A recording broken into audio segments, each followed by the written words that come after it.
ലഡാക്കിലെ ദൗലത് ബേഗ് ഓൾഡിയിൽ ടാങ്കുകളുടെ പരിശീലനത്തിനിടെ അപകടം. നദി മുറിച്ച് കിടക്കുന്നതിനിടെ ടാങ്കുകളിൽ ചിലത് അപകടത്തിൽപ്പെട്ടതായി പ്രതിരോധ മന്ത്രാലയ വൃത്തങ്ങൾ അറിയിച്ചിട്ടുണ്ട്. കരസേനാംഗങ്ങളിൽ ചിലർ അപകടത്തിൽപ്പെട്ടതായാണ് വിവരങ്ങളുമായി ഞങ്ങളുടെ പ്രതിനിധി ജിൽബി ചേരുന്നു. ജിൽബി, ഇതിൽ എന്താണ് ഇത് കരസേനയെ സംബന്ധിച്ച് നൽകുന്ന വിവരം? ഈ പരിശീലനം എത്ര നാളുകളായി അവിടെ തുടരുകയായിരുന്നു? ഏതെങ്കിലും ആളുകൾക്ക് വലിയ ഗുരുതരമായ പരിക്കുകൾ, അപകടം പറ്റിയിട്ടുണ്ടോ? എന്താണ് നൽകാൻ കഴിയുന്ന ഏറ്റവും പുതിയ വിവരങ്ങൾ? സിജു, ലഡാക്കിലെ ദൗലത് ബേഗ് ഓർഡിയിൽ ടാങ്കുകളുടെ പരിശീലനത്തിനിടെയാണ് ഇത്തരത്തിൽ ഇപ്പോൾ ഒരു അപകടമുണ്ടായിരിക്കുന്നത്. അതായത് സൈനികർ പരിശീലനം നടത്തുകയായിരുന്നു.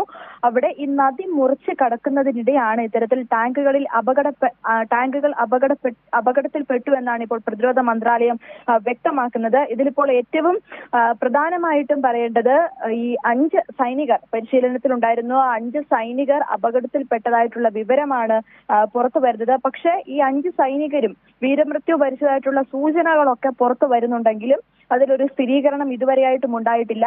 ഇപ്പോൾ നിലവിലെ സാഹചര്യത്തിൽ ഒരു ഔദ്യോഗിക സ്ഥിരീകരണമായിട്ട് വരുന്നത് ഒരാളെ കണ്ടെത്താൻ കഴിഞ്ഞു, അല്ലെങ്കിൽ ഒരു സൈനികന് വീരമൃത്യു എന്നുള്ള വിവരമാണ്. ബാക്കി 4 പേർക്കായിട്ടുള്ള തിരച്ചിൽ തുടരുകയാണ് എന്നുള്ള വിവരമാണ് നമുക്ക് ലഭിക്കുന്നത്.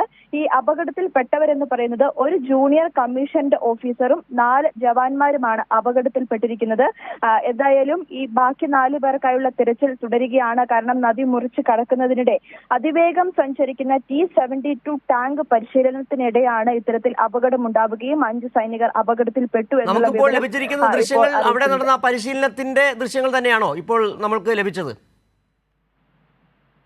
സിജു, അത്തരത്തിൽ പരിശീലനം നടത്തുന്നതിന്റെ ആ ദൃശ്യങ്ങൾ അതിനുശേഷം ഈ പരിശീലനം നടത്തുന്നതിനിടെയാണ് ഇത്തരത്തിൽ ഈ അപകടം ഉണ്ടാകുന്നത് എന്ന് പ്രതിരോധ മന്ത്രാലയം അറിയിച്ചിട്ടുണ്ട്. ഇതിൽ ഏറ്റവും പ്രധാനം ഈ സൈനികരുടെ, അതായത് ചില കരസേനാംഗങ്ങൾക്ക് ജീവൻ നഷ്ടമായി എന്നുള്ള ഒരു പ്രാഥമിക വിവരമാണ് പുറത്തു വരുന്നത്. പക്ഷെ അതിൽ ഒരു ഔദ്യോഗിക സ്ഥിരീകരണം വന്നിട്ടില്ല. ഒരു സൈനികന് വീരമൃത്യു, ബാക്കി 4 പേർക്കായുള്ള തിരച്ചിൽ തുടരുന്നു എന്നുള്ളതാണ് ഏറ്റവും ഒടുവിലായിട്ട് പുറത്തു വരുന്ന വിവരം. ഇപ്പോൾ നിലവിൽ നമുക്ക് സ്ഥിരീകരിക്കാൻ കഴിയുന്നത് ഒരു സൈനികൻ മരിച്ചു എന്നുള്ള വിവരം കരസേന തന്നെ അറിയിക്കുകയും ചെയ്യുന്നുണ്ട്.